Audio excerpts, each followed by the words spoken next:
My husband suddenly told me to leave our house because my parents live there. I was surprised and confused. He threatened divorce if I argued. Lately, he'd been distant, and I had my own complaints. I pay all the living expenses, $1,800 a month, but he seemed to forget that. I couldn't believe he wanted me out. He said his parents wouldn't be comfortable with me there. I didn't understand, but agreed to leave and take my things. He was happy when I agreed and left. I called a resale shop right away. My name's Emily. I live with my husband, Robert, who's a bit older than me. We met through friends and hit it off right away. One day, we hung out together and Robert mentioned he wanted to be a voice actor. His voice was really nice and I liked listening to him. We swapped numbers and decided to spend more time together. Eventually, we started dating without really talking about it. I was young and just out of college, so maybe I liked the idea of being with someone older and more experienced. It felt like a grown-up romance to me. My best friend Ashley was worried about me dating someone 5 years older than me. But I told her it was okay because lots of people have relationships with an age gap these days. I really liked Robert, and he liked me too, so I wasn't concerned. After dating for about 3 years, Robert brought up the idea of getting married. I'd already told my parents about him, including the age difference, so they were curious to meet him.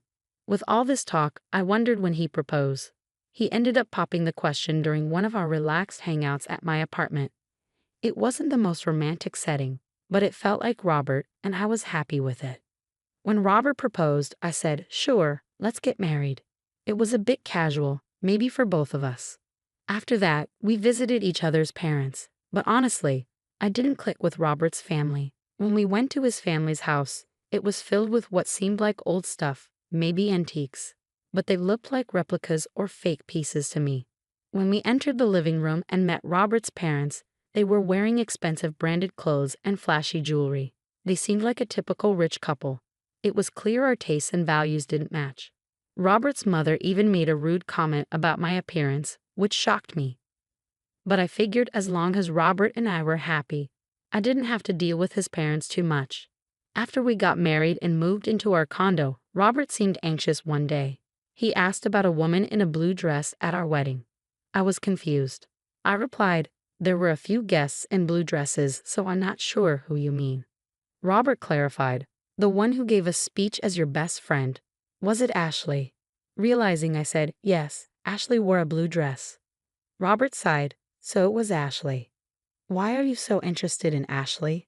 I inquired, noticing his flustered demeanor.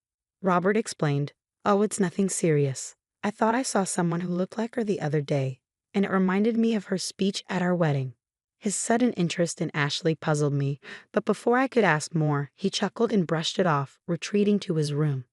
Later, Ashley called me with news. "Hey, Emily, my boyfriend's coming back to the US next year." Ashley had been dating her boyfriend since high school. They knew each other since elementary school, but he moved away in middle school. Since then, they wrote letters to each other. They reunited in high school, and that's when he confessed his feelings for her. I loved hearing Ashley's love stories. Despite her boyfriend working abroad for years, their relationship stayed strong. He'd been transferred to an international branch after working for a few years in the US. Even with the distance, they stayed close and communicated regularly. "Do you think he'll propose when he comes back, and then you'll get married?" I asked. Ashley laughed. "Emily, you always jump to conclusions. Just make sure to invite me to the wedding. I'll give a great speech. After your touching speech at your wedding, I'll need you to do the same at mine. But don't set the bar too high." We chuckled together over tea, knowing we could talk about anything, trusting each other completely. Whenever one of us had a problem, the other was always there to listen and support. Around this time, I noticed Robert was coming home later and later. "Working late again today," I remarked. "Yeah, you don't think I should work just because we're married," Robert responded. Even though we were married, Robert still pursued his dream of becoming a voice actor. He worked part-time jobs to support his studies, but didn't see immediate results. All the money he earned went into his voice acting classes, so I covered our living expenses. Because of this, we couldn't say much together. After a while, I realized Robert wasn't willing to give up on his dream for our family's sake. I couldn't shake off my worries about Robert working so much overtime. His long hours added to my concerns. "Hey, it seems like you've been working a lot lately. Aren't they making you do too much overtime, especially for a part-time job? I voiced my worry. I've got it under control. More money never hurts. Just focus on yourself, Robert replied sharply, shutting down the conversation. By this point, Robert had stopped using my name and only referred to me as you. When we got married, I thought he'd speak to me kindly and often, but after the wedding, his words became harsh most of the time. His once gentle, deep voice now sounded rough, likely from drinking too much. Aspiring voice actors need healthy throats, so I worried about his well-being, but he didn't seem to care. Gradually, he started avoiding me, even ignoring me at home. That's when Ashley called, wanting to talk. Since I had my own worries, I suggested meeting up. We chose a karaoke booth to chat privately. Ashley seemed cautious, picking a room where she could see the staff from the door. Why did you choose this room specifically? I asked.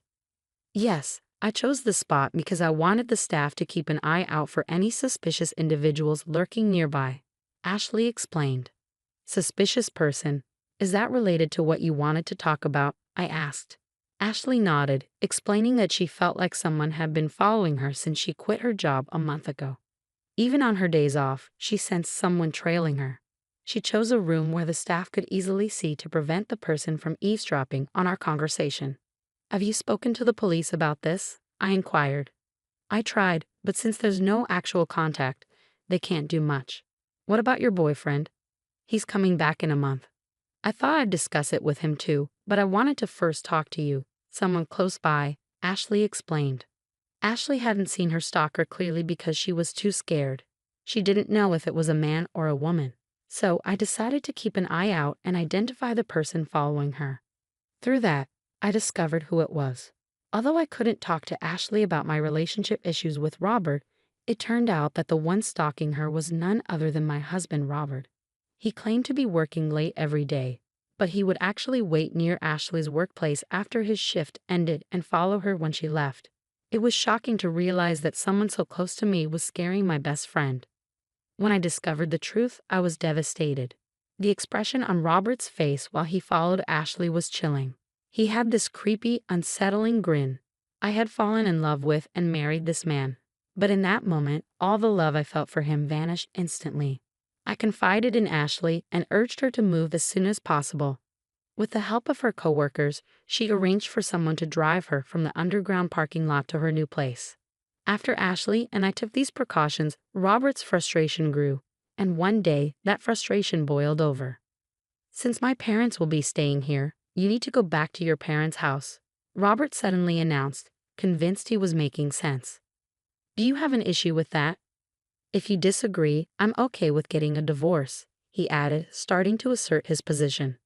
While I had many complaints about him and had even considered divorce, I didn't think he could just throw me out of our home.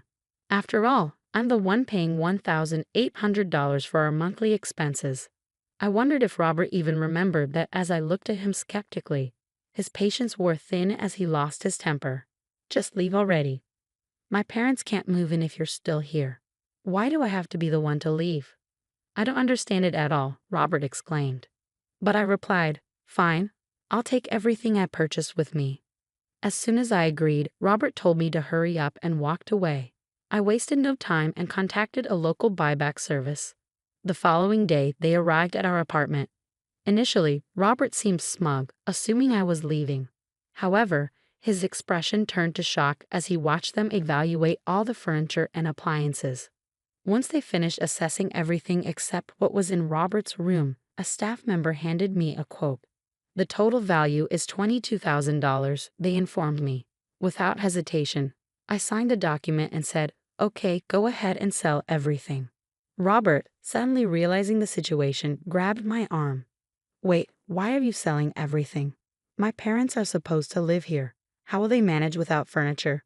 I pulled away from his grasp. What do you mean? When we got married, you told me you were broke because of your acting classes. You practically begged me to cover the rent, furniture, and living expenses.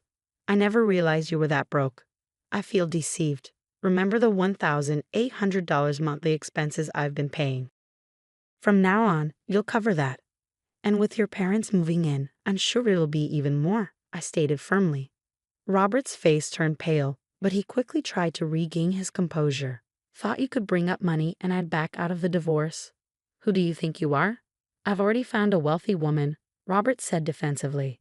As I processed Robert's revelation about his close relationship with a wealthy woman, it dawned on me that he might have been referring to his stalker-like behavior towards Ashley. If that was his idea of being close, then Robert was seriously deluded. Ashley indeed came from a wealthy family. Her grandfather was a successful businessman, and her father now runs the family business. Ashley was the epitome of a perfect heiress, yet she never flaunted her wealth. She lived modestly like me and our friends, and nobody judged her based on her family's money. It seems Robert had learned about Ashley's affluent background and decided she'd be a better match for him. Could he really believe that wealth determined someone's worth, especially when it came to marriage? That thought infuriated me. However, I knew Ashley would never consider marrying Robert. Ashley's longtime boyfriend, whom she's been with since high school, is returning to the States soon. They'll probably get married, I stated. Robert was stunned to hear that he wasn't considered close to Ashley and that she found his behavior creepy. But I always walked Ashley home, he insisted. You should consider yourself lucky you weren't reported to the police, I retorted. But I didn't know she had a boyfriend. He's been abroad, Robert protested. They've been pen pals since elementary school and apparently talk almost every day. And unlike you, who's only been working part-time jobs, her boyfriend is a successful man recognized even by her father, I asserted firmly. Robert looked defeated as I spoke. Once the buyback workers had taken all the furniture and appliances, he seemed to regain some composure. I guess you're all I have left. You'll support my dream of becoming a voice actor forever, right? He asked, trying to strike a charming pose. I gave him a cold stare and replied, "Excuse me. I've already visited a divorce lawyer and started the process. Let's communicate through our attorneys from now on." Perhaps thinking I still harbored feelings for him, Robert clung to my waist. "Don't say things like that. Haven't we been getting along all this time?" he pleaded. "Getting along? Ever since you found out about my best friend Ashley being a wealthy heiress, you've been distant and started hanging around her. I realized marrying you was a mistake right after I said I do, I declared." Robert broke down in tears, behaving like a little boy despite being older than me by 5 years. Seeing him cry like a child only made my already diminishing affection for him plummet even further. "I can't stand being in the same room with you anymore. Just stop it. Oh, and by the way, I informed your uncle, who owns this apartment we're renting, about our divorce," I added. "My uncle? You know he's strict, right?" Robert exclaimed. "Well, I've been covering all the rent and living expenses until now. So when I mentioned that you might struggle to afford it if I leave, he said he'd find work for you. That also means I won't be able to continue my voice acting studies," I explained. "You hardly ever practice anyway. Maybe it's time to face reality. And if you try to approach Ashley again, I'll report you to the police right away." "Goodbye," I stated firmly. I left the house with a firm resolve to never look back. My immediate plan was to return to my parents' house. But I also considered finding a new place closer to my job if the opportunity arose. As for Robert, it appeared his uncle followed through on his promise and found him a job at his company. Soon after, Robert's parents, who had been planning to rely on their son's marriage to the wealthy heiress, also moved into the apartment and began working for the uncle's company. It seemed like taking advantage of others ran in the family. I felt relieved to have escaped from such a toxic environment. While age difference didn't matter much to me, I realized the importance of choosing my next partner more carefully. On a brighter note, after everything with Robert had settled, I received a wedding invitation from Ashley herself. She introduced me to her longtime boyfriend, and I genuinely wished them all the happiness in the world. While my first marriage didn't work out, I hoped that Ashley's marriage would be a lasting and happy one for many years to come.